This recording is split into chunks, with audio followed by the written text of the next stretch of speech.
अक्षय तृतीया, जिसे आखा तीज के रूप में भी जाना जाता है, भारत में हिंदुओं द्वारा माने जाने वाला सबसे शुभ दिन होता है। संस्कृत में अक्षय का शाब्दिक अर्थ अभेद या कभी कम नहीं होता और इस प्रकार यह दिन नए उपक्रमों की शुरुआत करने का, कीमती धातु और भूमि में पैसा लगाने के लिए सबसे अच्छा समय माना जाता है। हिंदू मुताबिक वैशाख महीने की शुक्ल पक्ष तृतीया को अक्षय तृतीया मनाई जाती है। इस दिन सोना खरीदने में अधिक रुचि रखते हैं। माना जाता है कि इस दिन कोई भी शुभ कार्य करने के लिए पंचांग देखने की जरूरत नहीं है। अक्षय तृतीया पर किए गए कार्यों को कई गुना फल प्राप्त होता है। पुराणों में बताया गया है कि यह बहुत ही पुण्यदायी तिथि है। इस दिन किए गए दान पुण्य के बारे में मान्यता है कि जो कुछ भी पुण्य कार्य इस दिन किए जाते हैं उनका फल अक्षय होता है, यानी कई जन्मों तक इसका लाभ मिलता है। मान्यता है कि अक्षय तृतीया के दिन ब्राह्मणों और गरीबों को दान देने से जो पुण्य प्राप्त होता है वह अक्षय तृतीया होता है। इस कारण अक्षय तृतीया को दान का पर्व भी कहा जाता है। नारद पुराण के अनुसार अक्षय तृतीया के दिन व्रत, पूजन व दान करने से सभी पापों का नाश होता है। इस दिन लक्ष्मी और विष्णु की पूजा करनी चाहिए। अक्षय तृतीया कथा। अक्षय तृतीया की एक कथा के अनुसार प्राचीन काल में एक धर्मदास नामक वैश्य था। धर्मदास अपने परिवार के साथ एक छोटे से गांव में रहता था। वह बहुत ही गरीब था। वह हमेशा अपने परिवार के भरण पोषण के लिए चिंतित रहता था। उसके परिवार में कई सदस्य थे। धर्मदास बहुत धार्मिक प्रवृत्ति का व्यक्ति था। उसका सदाचार तथा देव एवं ब्राह्मणों के प्रति उसकी श्रद्धा अत्यधिक प्रसिद्ध थी। अक्षय तृतीया व्रत के महात्म्य को सुनने के पश्चात उसने अक्षय तृतीया पर्व के आने पर सुबह जल्दी उठकर गंगा में स्नान करके विधि पूर्वक देवी देवता की पूजा की।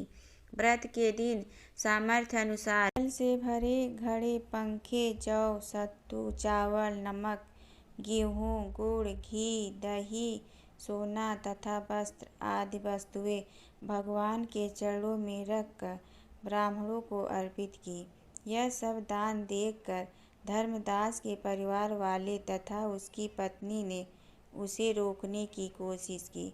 उन्होंने कहा कि अगर धर्मदास इतना सब कुछ दान में दे देगा तो उसके परिवार का पालन पोषण कैसे होगा। फिर भी धर्मदास अपने दान और पुण्य कर्म से विचलित नहीं हुआ और उसने ब्राह्मणों को कई प्रकार का दान दिया। उसके जीवन में जब भी अक्षय तृतीया का पावन पर्व आया, प्रत्येक बार धर्मदास ने विधि से इस दिन पूजा एवं दान आदि कर्म किया। अनेक रोगों से ग्रस्त तथा वृद्ध होने के उपरांत भी उसने उपवास करके धर्म, कर्म और दान पुण्य किया। यही वैश्य दूसरे अगले जन्म में कुशावती का राजा हुए। मान्यता है कि अक्षय तृतीया के दिन किए गए दान पुण्य का पूजन के कारण वह अपने अगले जन्म में बहुत धनी एवं प्रतापी राजा बना। वह इतना धनी और प्रतापी राजा था कि त्रिदेव तक उसके दरबार में अक्षय तृतीया के दिन ब्राह्मण का वेश धारण करके उसे महायज्ञ में शामिल होते थे। अपनी श्रद्धा और भक्ति का उसे कभी घमंड नहीं हुआ। वह प्रतापी राजा महान एवं वैभवशाली होने के बावजूद भी धर्म मार्ग से कभी विचलित नहीं हुआ। माना जाता है कि यही राजा आगे के जन्मों में भारत के प्रसिद्ध सम्राट चंद्रगुप्त के रूप में पैदा हुए थे। जैसे भगवान ने धर्मदास पर अपनी कृपा की, वैसे ही जो भी व्यक्ति इस अक्षय तृतीया की कथा का महत्व सुनता है और विधि विधान से पूजा एवं दान आदि करता है, उससे अक्षय पुण्य एवं यश की प्राप्ति। हमारे धार्मिक ग्रंथों में अक्षय तृतीया के संबंध में कई कथाएं प्रसिद्ध हैं। भविष्य पुराण के अनुसार साकल नामक स्थान पर एक धर्म नाम का धर्मात्मा बनिया रहता था। धर्मपरायण, सत्यवादी और दयालु बनिया बड़ा निर्धन था, जिस कारण वह सदा परेशान एवं चिंतित रहता था। परंतु अक्षय तृतीया को गंगा के तट पर जाकर पितरों को विधिवत तर्पण करता तथा घर आकर अन्न, सत्तू, चावल, चीनी आदि का पात्र भरकर वस्त्र और दक्षिणा सहित ब्राह्मण को सच्चे भाव से संकल्प करके जरूर देता था। जीवन में उसकी परेशानियां तो समाप्त नहीं हुई, परंतु कुछ समय बाद उसका देहांत हो गया। उसका अगला जन्म कुशावती नगरी के साधन संपन्न क्षत्रिय परिवार में हुआ। अक्षय तृतीया पर किए गए शुभ कर्मों के प्रभाव से वह बड़ा रूपवान, धर्मपरायण एवं परोपकारी राजा बना।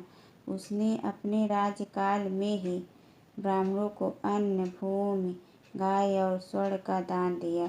उसे अपने पूर्व जन्म में किए गए सत्कर्मों का फल अक्षय फल के रूप में मिला। जो लोग अक्षय तृतीया पर शुभ कर्म करते हैं, उनके पुण्य कर्मों का कभी क्षय नहीं होता। अक्षय तृतीया के दिन की महिमा। इसी दिन से सतयुग और त्रेता युग का आरंभ हुआ है। सृष्टि के रचयिता श्री ब्रह्मा जी के पुत्र अक्षय कुमार का अवतरण हुआ है। महर्षि परशुराम जी की जयंती भी इसी दिन है। भागीरथी माँ गंगा का अवतरण भी इसी दिन हुआ है। धन के देवता श्री कुबेर जी को इसी दिन खजाना मिला था। भगवान श्री कृष्ण के बचपन के मित्र सुदामा का मिलन भी इसी दिन होना एक शुभ संकेत है। महाभारत काल में जब दुर्योधन ने द्रौपदी का चीरहरण किया था तो उस दिन अक्षय तृतीया थी और भगवान श्री कृष्ण ने द्रौपदी की पुकार सुनकर उसकी रक्षा की थी। चारों धाम की यात्रा का मुख्य स्थल श्री बद्रीनाथ मंदिर के कपाट भी अक्षय तृतीया को ही खुलते हैं।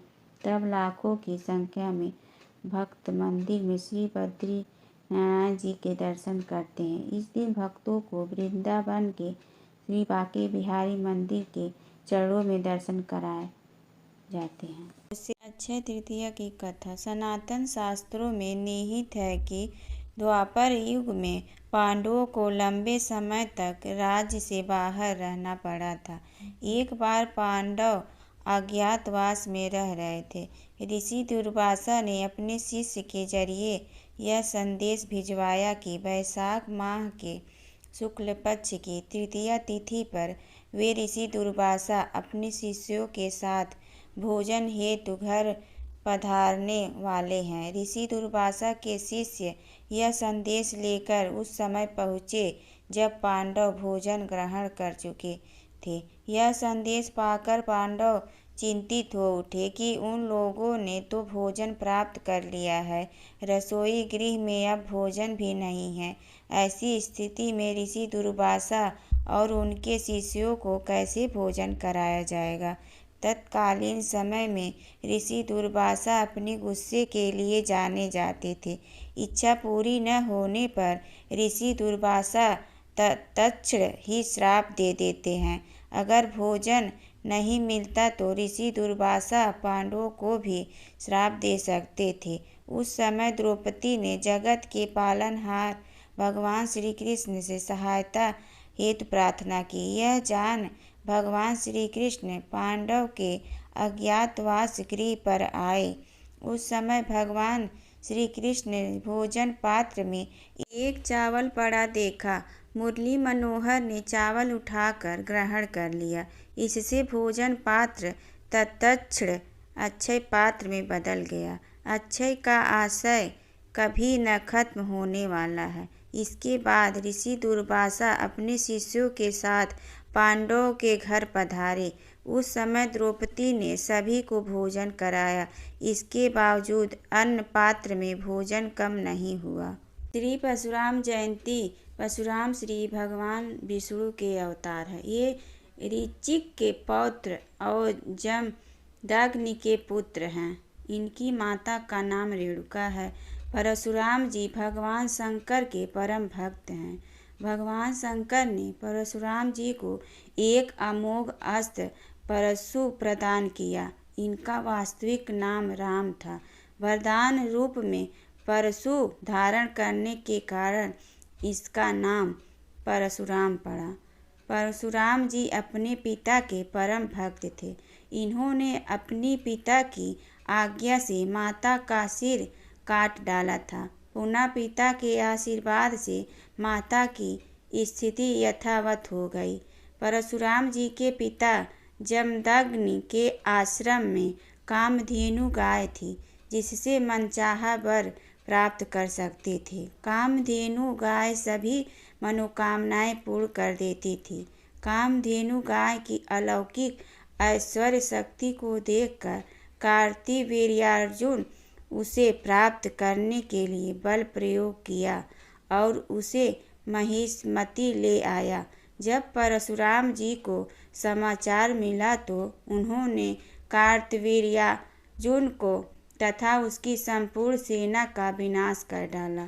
किंतु परशुराम जी के पिता ने चक्रवर्ती सम्राट के वध को ब्रह्मा हत्या के समान बतलाए हुए परशुराम जी को तीर्थ यात्रा पर जाने का आदेश दिया। वापस आने पर माता पिता ने उन्हें आशीर्वाद दिया। सहस्त्रार्जुन के वध से उसके पुत्रों के मन में प्रतिशोध की आग जल रही थी। एक दिन उन्होंने रूप बदलकर परशुराम जी के पिता का सिर काट डाला और उसे लेकर भाग गए। परशुराम जी ने यह समाचार सुनते ही अत्यंत क्रोधित होकर आग बबूला हो उठे और पृथ्वी को क्षत्रिय विहीन करने की प्रतिज्ञा कर ली तथा 21 बार पृथ्वी को क्षत्रिय विहीन कर दिया।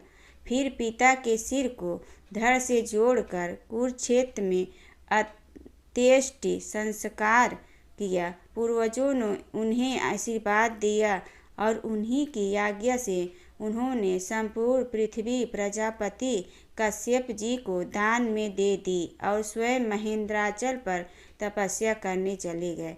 सीता स्वयंवर में श्री राम द्वारा धनुष भंग करने पर महेंद्राचल से शीघ्रता से जनकपुर लौटे, किंतु श्री राम से वार्तालाप कर प्रसन्न मन से अपना धनुष उन्हें देकर पुनः तपस्या के लिए धर्माचल पर वापस चले गए। भगवान परशुराम भक्तों का कल्याण करने वाले हैं। संपूर्ण भारत में परशुराम जी के अनेक मंदिर हैं, जहां उनके शांत, मनोरम तथा उग्र रूप मूर्ति के दर्शन होते हैं।